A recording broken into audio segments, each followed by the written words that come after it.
What's up, everyone? Welcome to the Roto Grinders Morning Grind. I am your host today, TJ Zwarych. CVTPFL is feeling under the weather, so hopefully we have Stevie feeling better later in the week. But for today, I will be subbing in for him to break down the 7-game NBA DFS slate for Thursday, March 7th, joined by my guy, Shiver Me Timbo, Tasteful Tides, Tim Buell. How you doing, Tim? I'm doing well, TJ. Yeah, Stevie, get better soon, buddy. Be better for this weekend so we can get some good NASCAR content from you. Yeah, this is going to be a really good slate we have for this Thursday. So excited to break it down with you. Yeah, we've had so many injury news and injury just situations to deal with lately. It seems like anytime, especially a team's on the second half of a back-to-back, the injury reports are just getting longer and longer and longer. We're getting to that end of season NBA DFS. And so let's start diving into it. The very first game on the slate for us here, we got the Nets and Pistons, a 218 total in this one. Nets are favored by 2.5 points. On the Brooklyn side of things, they are without Cam Thomas. They're without Cam Johnson. They're without Ben Simmons. And we got Day'Ron Sharpe listed as questionable. And then on the Detroit side of things, Quentin Grimes is listed as out, and that is it for them right now. Starting on the Brooklyn side of things, it's a great matchup, and half their team is out. We're probably going to be looking to a lot of Brooklyn Nets today. Yeah, I mean, we're kind of starting off with like a featured team right off the top of the show. Mikal Bridges, 7,100. If this game can stay competitive, which I kind of think it will, at least, for the most part, he's going to be in line for 35 plus minutes. He's only 7,100. They're only 3-point favorites, so this game should stay close. Dennis Schroeder at 6,100. Like they're going to be really, really popping hard in projections, I would imagine, for this slate. Nick Claxton, I always seem to get him wrong, but this is just an amazing matchup for him. So 6,800. Not a horrible price tag by any means. I do think there is some opportunity cost at center on this slate. We'll look into that a little bit later. So there is that to factor in. But I mean, Schroeder and Bridges are top plays. Yeah, Schroeder is probably my favorite of this group. Bridges number 2, Claxton 3. Finney Smith has been playing well lately, and then I honestly think some value of like Lonnie Walker, maybe even Dennis Smith Jr. Are valuable as well. I think it's worth looking into. At least I don't know if we want to play him. Maybe this would just be for a smaller slate. But Jalen Wilson's contract just got converted from a 2-way to a full NBA contract, and he got 23 minutes last game. Watford was starting to pick up more minutes here as well recently. There are some potential value guys I think we could go with. Lonnie Walker, probably my favorite of that group. He's got the highest ceiling for if he gets hot. So I don't mind some Lonnie Walker. What about the Detroit side of things? They're pretty cheap. Cade's price keeps going down. You interested in any Detroit to run it back? I don't think you have to run it back, but it's only a 3-point spread, so this game should stay close. Cunningham consistently plays minutes in the mid 30s. So at 7,600, that seems really, really cheap for him. I'm kind of worried about his ceiling a little bit, but in terms of like his consistency, like he's very consistent. So like, is 40 points going to be enough? 45 points going to be enough to win you GPP? Probably not, but it still won't hurt you necessarily either. So I'm fine with Cade. Maybe some, I don't know, Simone Fontecchio possibly at 4,200. I think he's an interesting GPP dart. And then maybe Duran, but I think I'd just keep it with Cunningham and Fontecchio. Yeah, I think that makes sense. Maybe a little bit of Duran for me. I don't mind. Jaden Ivey has seen his price go down a lot, so I think he's even a little bit in play. And I never want to play Detroit, but they're cheap. Like they're just kind of they're all cheap enough where I think they're viable. Sasser, I think even might get enough minutes at like 3 at almost min price, but probably not going to be needing that on this slate. Next up, we got the Minnesota Timberwolves going up against the Indiana Pacers. It's a 2-point spread, 230.5 total. Another really interesting game right at the start of the slate, because on the Minnesota side of things, we know they're without Karl Anthony Towns. And then on the Indiana side, they're already without Benedict Mathurin as well. So we have one of the top defensive teams in the league, the best defensive team in the league, maybe number 2. I'm not sure. I feel like them and the Celtics kind of always bounce back and forth. But Minnesota, one of the top defensive teams in the league, going against Indiana, one of the weakest, who also plays at one of the fastest paces in the league. Start with Minnesota. Gobert, Edwards, they're really going to pop, but who are we liking on this team? Well, welcome to Nas Reed season, right? Yeah. He's definitely going to be super, super chalky. He's got a 23% usage rate with no Towns. Edwards has a 36% usage rate, which is 3.5% higher than his normal usage rate, which doesn't sound like a lot, but it is. It is very meaningful at a player of his skill level. So definitely Anthony Edwards, definitely Nas Reed. Conley, his usage goes up 4% with no Towns. So I mean, I don't usually like playing Mike Conley, but at 5,200, this massive pace up spot, I don't hate it. So I think Mike Conley at 5,200. If you play cash games, you're 100% playing Nas Reed. I don't know, many people are playing cash at this point, but Nas Reed, power forward, center eligible, 5,400. He's going to be off the charts on projections. So he's going to be one of those I would lock and load. If I was playing like a 3 max or something like that, he'd be in 3 or 3. I might even go 3 or 3 with Anthony Edwards to under 9K in this amazing matchup. I think you're getting to at least two T-Wolves on this slate. Yeah, I couldn't agree more. I'll probably make a rule that I play one of Nas Reed or Kyle Anderson in every single one of my lineups. I feel like that's the other guy that could kind of slot in and play big minutes at the 4. Sometimes when one of these bigs are out, we don't really see Nas get that much more run. And then other times he explodes. So I'm probably going to be making that rule, one of Anderson or Nas in every lineup. And then Gobert and Edwards are my next priorities, and I like the Conley call as well. On the Indiana side of things, not a whole lot of interest here. I think Aaron Nesmith is maybe an interesting value play without Mathurin. I think TJ McConnell is always viable at this point because his price doesn't go up, and he shows that he's got a big ceiling even in limited minutes. And Halliburton is among the cheaper price tags that we've seen him, but this is Minnesota. This is one of the toughest matchups in the league. Yeah. I definitely don't have that much interest in Indiana. Minnesota is too good defensively. That's a huge pace down spot for them. T-Wolves are number 1 in defensive rating. They are currently better than the Celtics. So really, like, if I was like building out like 100 teams or 150 teams, like maybe some Siakam at 7,500, but I really would not prioritize Indiana much at all. Yeah, I agree with you. I feel so often with Siakam lately, we're almost just like paying for his name. He's just not quite that same player that he was in Toronto. Yeah.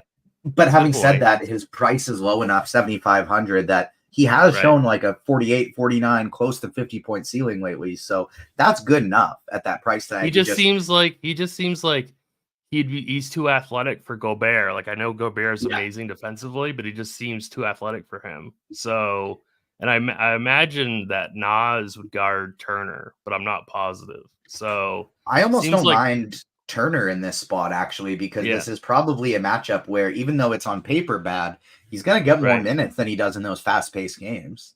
Yeah, it's definitely a couple of the bigs for Indiana, none of the guards for me. Miami at Dallas, a little bit less exciting one you'd think, but we got a 229 total as well in this one. Dallas is favored by 4.5 on the Miami side of things. They're still without Kevin Love and Tyler Herro. And then for Dallas, we got Luka Doncic probably aren't going to have to worry about that. I never really like targeting Miami, but I do like targeting Dallas and Miami without Herro. I love targeting Dallas. Me too. And so Adebayo and Butler's prices, they're getting up there a little bit, but I think there's still some meat on the bone with some of these Miami players. What do you think about the Heat? Yeah, Jimmy Butler, 8,300. I prefer slightly more than Bam, but both are fantastic tournament plays, and I doubt they'll have much ownership. Dallas is a top 10 team in pace, a bottom 10 defense, so they're an amazing team to attack. I think even like a guy like maybe like Hami Hawkes coming off the bench as like a 6 man at 4,700 might be interesting also as a GBP dart throw. Yeah, I don't mind the Hawkes call. I was playing a lot of him earlier in the year, and then he just kind of disappeared. But he's been playing a bit better basketball lately, so I don't mind the Hawkes call quite a bit. One bit. Butler is going to be my favorite guy here. Maybe a little like Martin or something. Duncan Robinson's been playing more, but I can't pay for Duncan Robinson at that price. On the Dallas side of things, for me, it's typically just Luka Doncic or bust. But this is a Right. tough pace down matchup, and he's over 12K now. He's 12-2. But this guy's had over 70 fantasy points in 5 straight games. Like, it's just I know. unbelievable. What are you doing with Luka? My first instinct is to fade him, but I mean, also that might feel like extremely, extremely stupid. It's a really, really bad pace matchup for Dallas. Miami is 28th in pace, so I mean, this is going to be very, very slow. They're 8th in defensive rating, so this is on paper a really, really bad matchup for Dallas. I know it's Luka. Boy, we'll just have to see, like, if we get some really, really cheap value. I guess if we do, then we'll take the raw points from Luka. But as of right now, I don't feel like I want to play Luka.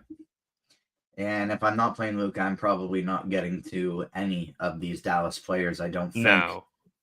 Raptors at Suns, 10.5 favorite. The Suns are in this one. We got a 232.5 total for the Raptors. They have Ochai Agbaji questionable. He left the last game halfway through. Bruce Brown's out. Scotty Barnes probably out for the year. Jakob Poeltl out. Breaking all kinds of fingers and hands for the Raptors right now. On the Phoenix side of things, they're going to be without Devin Booker. Kevin Durant maybe looking for a little revenge against the Raptors after they beat the Warriors after he went down. I don't know. But you got Durant without Booker. We're always interested in Durant without Booker. But first off, let's start with Toronto. You going to get to any of these Raptors? They have been significantly priced up. Yeah, I kind of like Kelly Olynyk. Him getting minutes in the upper 20s, under 7K, I think is at least somewhat interesting. I think Quickly's got a ceiling. I don't know if I can get to him because I'd rather play Anthony Edwards at that same price tag. Same thing with RJ Barrett, 8,300. I think possibly you could get to a guy like Jordan Nwora at 3,900 for some like sneaky value, especially if Agbaji sits, right? Like, who are they going to play? So I think Nwora's a guy to keep an eye out for tomorrow for value. Yeah, I agree with that. I like that call quite a bit. 3,900. That's a nice price tag for him. Stepping into 20 minutes in the last game. Not a ton, but a solid role, and he'll probably get more if Phoenix blows them out. On the Phoenix side of things, Durant's definitely going to be the guy I have the most interest in. Nurkic is always a player with a very, very high ceiling. It's just a matter of whether he gets there. And so he should have a very easy time inside against Olynyk. So I don't mind him either. And Bradley Beal off his minutes limit. So it's mainly going to be those three for me. I didn't know that. Okay. It's not something they really announced, I don't think, but he played 36 minutes last game. Right. Okay. I didn't realize that. Yeah, I love Bradley Beal then. 6,900. Has torched the Raptors a lot in the past. Not that really matters. Yeah. It's a totally different team. But great price tag, no minutes limit. The Grayson Allens, the Royce O'Neals, they've been priced up. I don't think I need them. And I don't think I want Eric Gordon. Like, sure, he'll probably project fine point per dollar, but it's just really Durant, Nurkic, and Beal for me. He was on a minutes limit last game, only played 21 minutes. Gordon. Yeah. So, I mean, if we hear that, like, he's going to have no minutes limit, he's playing 30, sure, maybe I'll get there, but still, like, I just don't really think he has that big of a ceiling. He's got to get hot in order to put up any type of ceiling. I love Beal. That price is way too cheap if he's going to play minutes in the mid 30s. That's a very, very, very cheap price tag with no Booker. Couldn't agree more. Probably somebody we get to in some capacity in the morning grind game later in this one. Cruising through the small 7-game slate, but 7, geez, that's really that's the sweet spot for me. 6 to 8 I like, but like 6 or 7 is really, really that sweet spot for me for an NBA DFS slate. This is an interesting slate too, because we actually have the 7 o'clock and the 10 o'clock games on it. So you have to play that potential strategy. Without question, the game that is likely to be the best real basketball game of the night, but maybe not super exciting from a DFS perspective. We have Boston at Denver. For Boston, Jaylen Brown is questionable in this one, so that's big. And then for Denver, they are fully healthy. Start with Boston. It's going to be a great game to watch. This is a tough matchup against Denver. It's going to be very slow paced.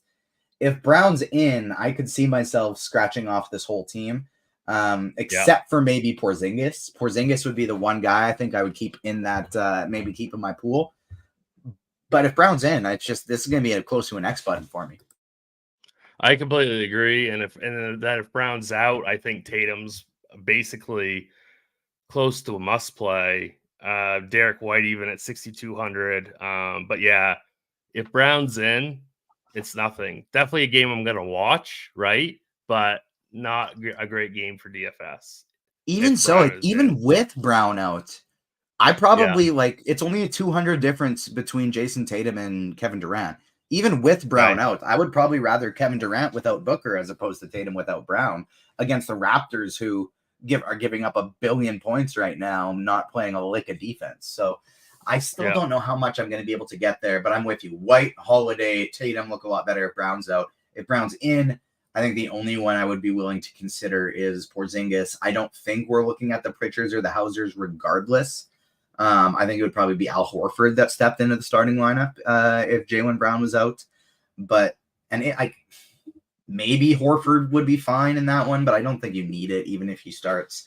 If you're running 150, maybe you include the Pritchards or the Hausers just because they are so wildly cheap in this one. On the Denver side of things, it's a tough matchup. I would probably rather get to Doncic for only $800 more than Jokic, I think, in this spot. But Jamal Murray's $7,700 price tag is probably the thing that stands out the most to me, even though he's going to get Drew Holiday defense the whole time. Yeah, I mean, this side of this game really does not appeal to me. Of course, you can play Jokic and MME set portfolio, but I mean, if he gets you 60, it's not going to be enough. So, and I just don't see a ceiling matchup for him in this game. So, right now, I'm not looking to play Jokic. Murray would be my favorite. I have no interest in Gordon or MPJ. Too tough of a matchup for those guys based on where their prices are, but Murray would maybe be the only one I'd consider. But even still, it's just too tough of a matchup, but gonna be a really fun one to watch on TV. That is for sure. Next up, we got the who's up next here? We got the San Antonio Spurs at the Kings. A big total on this one, 237 spread.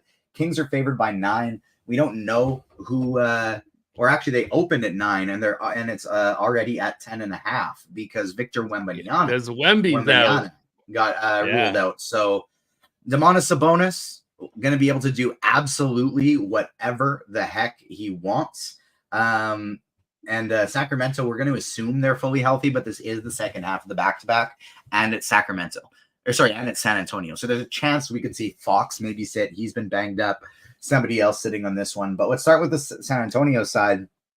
Wemby's out. Zach Collins is $4,300. Lock button. Zach Collins is going to be like super, super, super chalk. I think you either lock him or you make a rule that I'm going to play one of Collins or Barlow in every lineup, one of Collins or Keldon Johnson in every lineup, because Keldon Johnson's only $4,900 too. he's going to pop at that price tag. Sohan's going to look good at 51. I'd- Jones, like this whole team is going to look great. I was gonna say I'd make a rule to play at least one of Collins and Vassell over those other guys. I just You know, kind of feel Vassell, like my thing with Collins is I feel like the only way he fails is foul trouble. And the only Right. other center they have in their lineup is Barlow. And so Yeah, if Barlow that's gets true. even 20 minutes, he could be the smash play of the day at 3K. Right. Yeah. Yeah, but Zach Collins is going to project so well tomorrow. It's going to be insane. He's going to be insanely high owned. I'll probably do And I something don't. like And 80% Collins, 20% Barlow, 90% Collins, 10% Barlow. right. Yeah. Sorry, what are you saying? I kind of cut you off there. No. I think he's pretty good chalk, to be honest with you. Yeah. So I would probably get to 75, 80%, like you said. When like Keldon Johnson too, he's been playing 30 plus minutes a night. 34, 27, 31, 34 his last four. He's averaging nearly 30 fantasy points a game and he's below 5K and Wemby's out. Like I think we're probably going to be playing at bare minimum 2 Spurs in every single lineup, but maybe even pushing 3. We're basically playing 2 Spurs and 2 T-Wolves already. Yeah. Right? Like I think that's pretty easy. Because my thing with the Spurs too is like they got a lot of bodies. So like they could 20 minutes everybody and people could fail if this turns into a mega blowout. But these price tags are just so good. I kind of feel like if one person fails, it'll be the backup that succeeds. So especially with their big men, I want to get to a lot of them. Maybe they dust off Mamu Kelishvili or something, but I think it's obviously going to be Zach Collins as the good chuck. And then I think Barlow is the potential pivot with Sohan, Collins looking as great cheap plays, and Vassell looking at one of the better mid-range plays on the slate. On the Sacramento side of things, like I said, we don't know who's going to be in or out based on this being a back-to-back. But if everybody's in, they all look pretty good. Sabonis at 10.6, Fox at 8,500. That's way too cheap. And Monk's price has even gone down a bit. Murray's price has gone down. Herter's price has gone down. This whole team looks pretty good too. I think it would be just Fox for me. I wouldn't want to waste my center spot on Sabonis. I don't think. Like I know I'm using one spot on Collins, right? So who's going to be my other center? It's probably not going to be Sabonis. It might be a guy like Nick Claxton or Nurkic or like Gobert. So I know it's an amazing spot, and I know Sabonis is like racking up the triple doubles, but I'd rather just get the Fox, I think, at 8,500. Yeah, Fox would be my primary choice too. I just think Sabonis, he could easily end up being the highest scorer on the slate. He's absolutely. Just especially like we just saw what Şengün just did to them. There's no Wemby. Şengün and Sabonis are basically the same guy. Right. And so I think that ceiling's there, but I'm with you. Fox is my favorite, and I don't mind Malik Monk either. Final game of the slate, we got the Chicago Bulls at the Golden State Warriors. Warriors are favored by 7 in this one, 223.5 total. On the Chicago side of things, it's a back-to-back, so we're not going to know who's in, who's out. Probably going to still be without Craig and Terry. Not that really matters all that much. And then Patrick Williams and Zach LaVine, of course, are still out. On the Golden State side of things, looking like they're fully healthy. But again, this is the back-to-back for them as well. Assuming we see no shenanigans, who are you liking for the Bulls?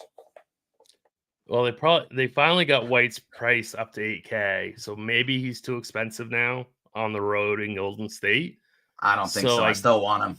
Yeah, I know. I kind of want him too, but there's just so many other better plays that we've already talked about that same price range. Obviously, it's Utah, but he's at 25. He's at 25-5 against Utah through 3 quarters right now. Yeah, I've had really good success playing in the last 2 slates, like really good teams. So yeah, I don't know. Back to back going into Golden State though, we already have such good guards around that 8K price tag. I'm not really that thrilled about it. Maybe Vucevic, but I don't really like the Bulls at all. Yeah, not super high on the Bulls unless we get somebody sitting out here. I could see Alex Caruso missing this one on the second half of a back-to-back, which I think would bump up the Sunmu quite a bit. A little bit of sticker shock on his price tag, but he's just been playing very, very well. I On the think Golden I think State, I'm gonna bet. I think I'm gonna bet the Warriors -7 right now. the where I would worry is this being a second half of a back-to-back. Now they have so many guys that it might not matter because nobody plays big enough minutes that they'll have to sit anyone. But Right. Draymond's a guy we've seen sit on second halves on occasion. Clay, probably not because he's not playing as heavy minutes. But Chris Paul, you never know. Andrew Wiggins, it's his first game back from a personal issue. You never know. We could, and Podziemski, it's his first game back from an injury. So we could still end up seeing a lot of these guys sit. But having said that, this is a team that's so deep, it may not really matter from like a sports betting standpoint who's in or out, because what's really the big deal? What's really the big difference if it's Wiggins, Paul, Podziemski, or Kuminga getting those minutes, you know? Right. Yeah, no, I kind of like Golden State for betting. Having said that, for DFS, I almost think we could just like scratch off this game. Kobe White is the guy I probably want to get to the most, but this might be the worst game on the slate from the DFS perspective. Yeah, I mean, it really is. There's nobody that really stands out. I mean, you could always play Curry in a portfolio of teams, but I'm not thrilled about it. All right. I don't think I remember the order of the morning grind game, but I'm pretty sure I do remember all of the different categories. So let's start things off. I want to start it off with a bust. Who is your bust of the day over 8K? Who's not going to 5X? Who's my bust over 8K? All right. I'll go Jokic. I think that one makes sense. It's going to be tough for him to 5X that salary. I'm going to go RJ Barrett. He's up over 8K now, and that price tag is just I don't think he warrants quite that. I definitely think Quickly is the guy there right now. Who's your favorite 6X play on the slate? 6X play. I will go with Anthony Edwards. I will go with Bradley Beal in this one. Yeah. Favorite value play under 5K? I want to find a. Yeah, I'll go Keldon. I will accept the freebie there. I will take Zach Collins. And but I agree. I think those are. I feel like that's cheating. I feel like that's cheating, but hey, okay. It's correct. It's the right answer. I'm the host. I'm allowed to make these concessions. That's what Stevie always says to me.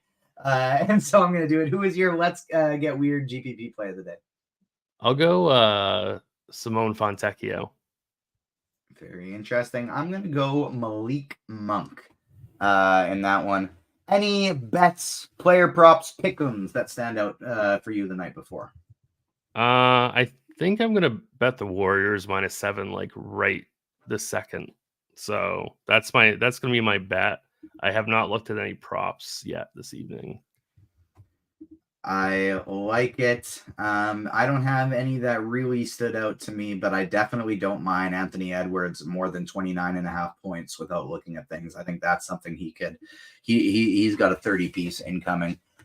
That'll do it for the morning grind. If you are live with us on YouTube, thanks so much for joining us. Or even if you're listening the next day, make sure you hit that like button, subscribe, hit the notification bell. You got any content on Thursday, Tim? Nope, I'll just be on NHL projections, so you can find me in the NHL Discord channel.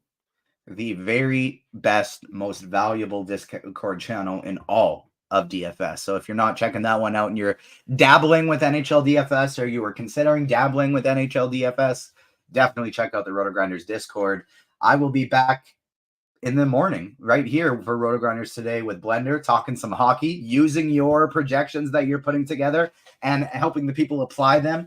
And then I'll be on hosting Crunch Time again with Squirrel and Taylor. So lots of great content coming for you. Thank you so much to everyone who tuned in, and we'll see you tomorrow. Peace.